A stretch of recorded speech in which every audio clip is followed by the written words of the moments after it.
आज की वीडियो में हम लोग क्लास 12 के, ठीक है, क्लास 12 की जो हिस्ट्री है, हिस्ट्री के इम्पोर्टेंट आने वाले वेरी इंपॉर्टेंट प्रश्न उत्तर इस वीडियो में करेंगे। ठीक है, टॉप 40 MCQ टाइप का प्रश्न उत्तर इस वीडियो में करेंगे और आसानी के साथ एक एक प्रश्नों को समझते जाएंगे। ठीक है, तो चलिए एक एक प्रश्नों को देखते हैं और आसानी के साथ सॉल्व करते हैं। जैसे कि ये आप लोगों का चैप्टर नंबर 3 है। चैप्टर नंबर 3 का जो आप लोगों का नाम है संस्कार एवं प्रतीक, उस चैप्टर का है। ठीक है, तो चलिए प्रश्नों का हम लोग देखते हैं, एक एक प्रश्नों को देखते हैं और आसानी के साथ हम लोग एक एक प्रश्नों का उत्तर भी देखेंगे इस वीडियो में। ठीक है, तो देखिए जैसे कि पहला प्रश्न 1 नंबर है।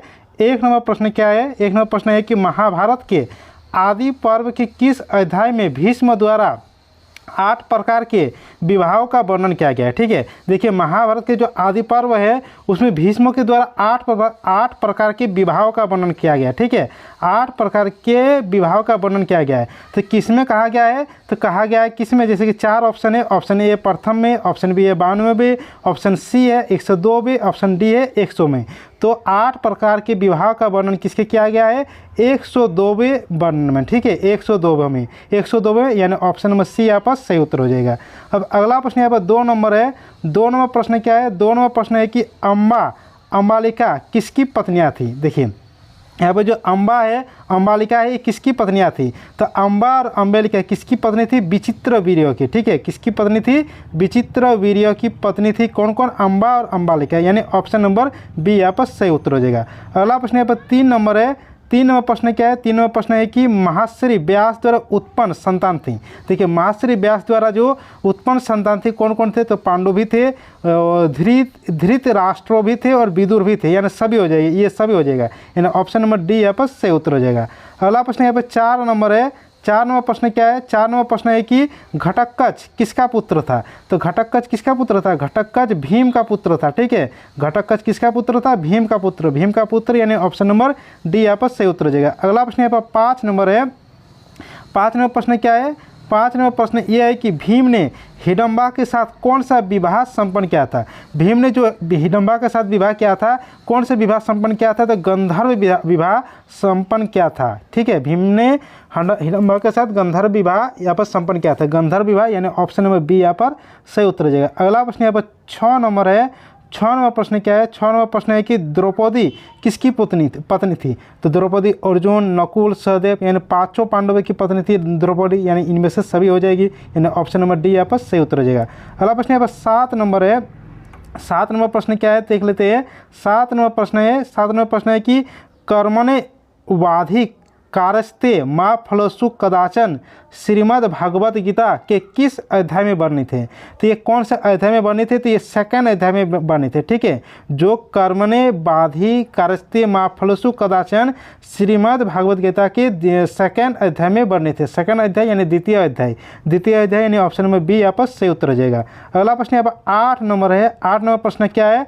8 नंबर प्रश्न है कि श्रीमद् भागवत गीता के महत्व पर किसने विचार व्यक्त किए हैं? ठीक है, श्रीमद् भागवत गीता के बारे में तो महात्मा गांधी ने भी यहाँ पर विचार व्यक्त किया था, विवेकानंद ने भी किया था और बाल गंगाधर तिलक ने भी किया था श्रीमद् भागवत गीता के महत्व पर। तो क्या उत्तर क्या आ जाएगा? इन सभी ने, यानी ऑप्शन नंबर डी यहाँ पर सही उत्तर हो जाएगा। ठीक है, अगला प्रश्न यहाँ पर 9 नंबर है। 9 नंबर प्रश्न क्या है? 9 नंबर प्रश्न है कि महाभारत का युद्ध कुरुक्षेत्र के मैदान में कितने दिनों तक चला? तो जो महाभारत का युद्ध हुआ था, कहाँ हुआ था? कुरुक्षेत्र में हुआ था। कितने दिनों तक चला था? तो महाभारत का युद्ध 18 दिन तक चला था। ठीक है, कितने दिन तक चला था महाभारत का युद्ध? 18 दिन का, 18 दिन, यानी ऑप्शन नंबर सी यहाँ पर सही उत्तर हो जाएगा।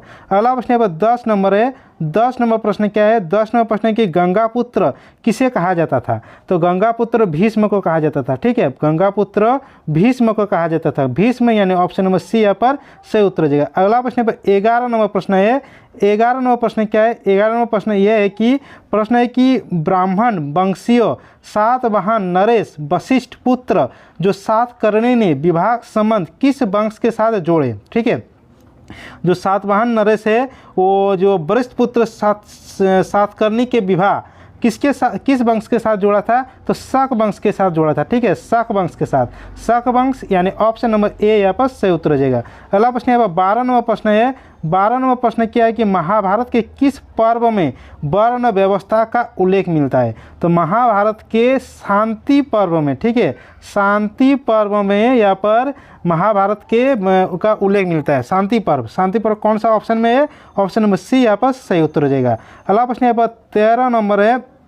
13 नंबर प्रश्न क्या है? 13 नंबर प्रश्न है कि ऋग्वेद के पुरुष सूक्त में सर्वप्रथम किस वर्ण का उल्लेख मिलता है? तो ऋग्वेद के पुरुष सूक्त में उल्लेख किसका मिलता है? तो ऋग्वेद के जो पुरुष सूक्त है उसमें शूद्र का उल्लेख मिलता है। तो ऋग्वेद के पुरुष सूक्त में शूद्र का उल्लेख मिलता है, यानी ऑप्शन नंबर डी यहाँ पर सही उत्तर हो जाएगा। अगला प्रश्न यहाँ पर 14 नंबर है। प्रश्न क्या है? देखिए, प्रश्न ये है कि चंडाल अस्पर्श माने जाते थे। जब भी नगर में आते थे तो उन्हें लकड़ी के आवाज़ करके आना पड़ता था ताकि लोग उन्हें देखने के दोष से बच सके। यह कथन किसका है? तो ये कथन जो चीनी यात्री के द्वारा कहा गया था। एक चीनी यात्री था जो फाइयान जिसका नाम था, ठीक है, क्या नाम था? फाइयान। तो जो यहाँ पर ये फाइयान के द्वारा कहा गया था, यानी ऑप्शन नंबर ए यहाँ पर सही उत्तर है। अगला प्रश्न यहाँ पर 15 नंबर है। 15 नंबर प्रश्न क्या है? प्रश्न है कि दुर्योधन की माँ कौन थी? तो दुर्योधन की माँ का क्या नाम था? गांधारी, ठीक है। दुर्योधन की माँ कौन थी? तो गांधारी, यानी ऑप्शन नंबर ए यहाँ पर सही उत्तर हो जाएगा। अगला प्रश्न यहाँ पर 16 नंबर है। 16 नंबर प्रश्न है कि निम्नों में से किस प्रसिद्ध संत ने गीता की भक्ति टीका मराठी में लिखी है? ठीक है, गीता की जो भक्ति टीका है वो मराठी में किसने लिखा था? तो मराठी ने लिखा था यहाँ पर किसने? मानसवर ने, ठीक है, किसने लिखा था? मानसवर ने। जो गीता की क्या है, प्रसिद्ध संत ने गीता की भक्ति टीका मराठी में लिखा था। तो गीता की भक्ति मराठी में किसने लिखा था? मानेश्वर ने। मानेश्वर, यानी ऑप्शन नंबर डी यहाँ पर सही उत्तर हो जाएगा। अगला प्रश्न 17 नंबर है। 17 नंबर प्रश्न क्या है? देखिए, 17 नंबर प्रश्न क्या है कि महाभारत की रचना किस भाषा में हुई? ठीक है, देखिए अधिकतर चीज़ों की रचना संस्कृत भाषा में हुई है, ठीक है, तो महाभारत की रचना भी संस्कृत भाषा में हुई, ठीक है। तो महाभारत की रचना किस भाषा में हुई? संस्कृत भाषा, यानी ऑप्शन नंबर ए यहाँ पर सही उत्तर हो जाएगा। अगला प्रश्न 18 नंबर है। 18 नंबर प्रश्न क्या है? प्रश्न है कि महाभारत की रचना किसने की? देखिए यह महाभारत की रचना किसके द्वारा किया गया था? तो महाभारत की रचना वेद व्यास के द्वारा किया गया था, ठीक है, वेद व्यास, यानी ऑप्शन नंबर डी यहाँ पर सही उत्तर हो जाएगा। अगला प्रश्न यहाँ पर देखिए 19 नंबर है। देखिए 19 नंबर प्रश्न क्या है?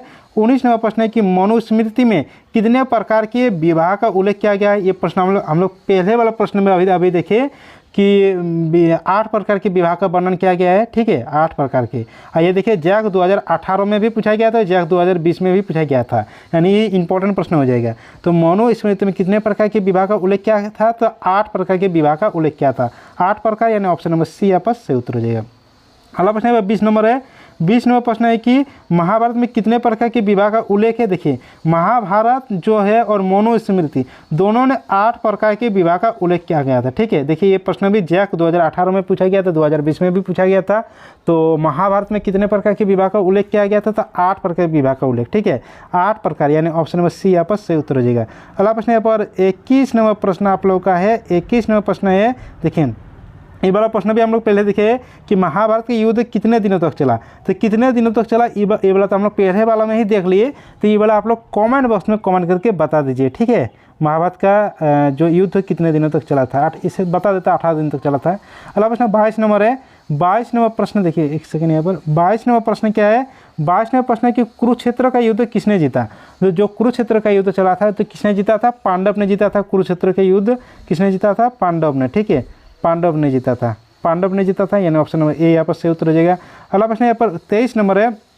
23 नंबर प्रश्न है कि ऋग्वैदिक कालीन लोग किसकी पूजा करते थे? तो ऋग्वैदिक काल के जो लोग थे वो प्रकृति की पूजा करते थे, ठीक है, प्रकृति की, ये लोग प्रकृति की पूजा करते थे, यानी ऑप्शन नंबर बी यहाँ पर सही उत्तर हो जाएगा। अगला प्रश्न यहाँ पर 24 नंबर है। 24 नंबर प्रश्न क्या है कि उत्तर वैदिक काल के अंत तक किसकी पूजा होने लगी? तो उत्तर वैदिक काल के अंत तक 3 देवता की पूजा होने लगी, ब्रह्मा, विष्णु और महेश, ठीक है, ब्रह्मा, विष्णु और महेश, यानी ऑप्शन नंबर ए यहाँ पर सही उत्तर हो जाएगा। अगला प्रश्न यहाँ पर 25 नंबर है। 25 नंबर यहाँ पर प्रश्न है। 25 नंबर प्रश्न क्या है? 25 नंबर प्रश्न है कि सांची स्तूप को संरक्षित रखने में अहम भूमिका थी। जो सांची का स्तूप जो मध्य प्रदेश में है, इसको संरक्षित किसने किया था? तो एच कोल, हाँ इसने किया था। शाहजहाँ बेगम इसने भी किया था, और सुल्तान जहां बेगम, ये तीनों ने साथी का स्तंभ को संरक्षण किया था। यानी इन सभी में इसने देखभाल किया था, संरक्षण करके रखा था, सुरक्षित करके रखा था, यानी इनमें से सभी हो जाएगा। ऑप्शन नंबर डी यहाँ पर सही उत्तर हो जाएगा। अगला प्रश्न यहाँ पर 26 नंबर है, जो कि जैक के द्वारा पूछा गया है, 2020 में पूछा गया है और 2022 में पूछा गया है। प्रश्न है कि सांची स्तूप जो कि मध्य प्रदेश में है, किस जिले में स्थित है? सांची का स्तूप जो कि मध्य प्रदेश में है, तो किस जिले में स्थित है? तो रायसेन जिले में स्थित है। ठीक है, रायसेन यानी ऑप्शन नंबर बी यहाँ पर सही उत्तर हो जाएगा। अगला प्रश्न है 27 नंबर है। 27 नंबर प्रश्न है कि निम्नों में से गौतम बुद्ध के शिष्य कौन थे?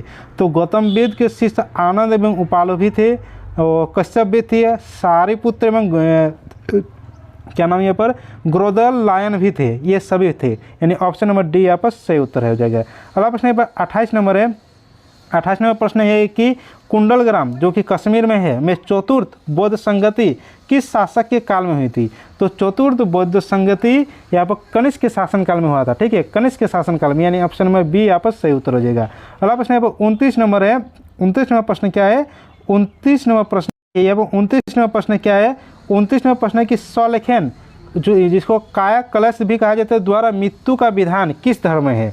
तो सौलेखन द्वारा मृत्यु का विधान जैन धर्म में है। ठीक है, जैन धर्म, यानी ऑप्शन नंबर ए यहाँ पर सही उत्तर हो जाएगा। अगला प्रश्न यहाँ पर 30 नंबर है। 30 नंबर प्रश्न क्या है? 30 नंबर प्रश्न ये है कि नाथ मुनि का संबंध किससे है? तो नाथ मुनि का संबंध वैष्णव धर्म से। ठीक है, वैष्णव धर्म, यानी ऑप्शन नंबर डी यहाँ पर सही उत्तर हो जाएगा। अगला प्रश्न यहाँ पर 31 नंबर है।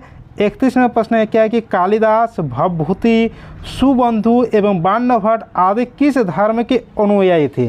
तो जो कालिदास है, भवभूति है, सुबंधु है, बाण भट्ट है, ये शैव धर्म के अनुयायी थे। ठीक है, ये लोग शैव धर्म को मानते थे। शैव धर्म यानी भगवान शिव की, शैव धर्म, यानी ऑप्शन नंबर सी यहाँ पर सही उत्तर हो जाएगा।